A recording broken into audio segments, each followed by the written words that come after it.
সবুজে ঘেরা ছোট্ট এক গ্রামে থাকতেন এক বুড়িমা। তার নিজের বলতে কেউ ছিল না, কিন্তু তার একমাত্র সঙ্গী ছিল একটি টিয়া পাখি। টিয়াটার নাম ছিল মিঠু। প্রতিদিন সকালে বুড়িমা ঘুম থেকে উঠেই মিঠুকে ডেকে বলতেন, মিঠু আমার সোনা, উঠেছিস? মিঠুও মিষ্টি গলায় জবাব দিত, বুড়িমা আমি আছি, আমি আছি। এই কথাগুলো শুনেই বুড়িমার মুখে হাসি ফুটত। তিনি মিঠুকে ভাতের দানা, কাঁচা লঙ্কা আর একটু ফল খেতে দিতেন।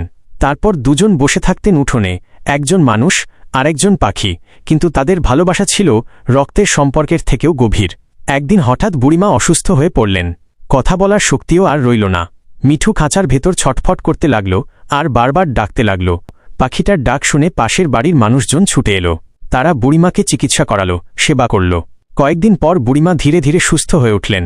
চোখ খুলেই তিনি প্রথমে দেখলেন খাঁচার গায়ে বসে আছে তার মিঠু, চোখ ভরা অপেক্ষা আর ভালোবাসা নিয়ে। বুড়িমা কাঁপা হাতে খাঁচাটা খুলে দিলেন।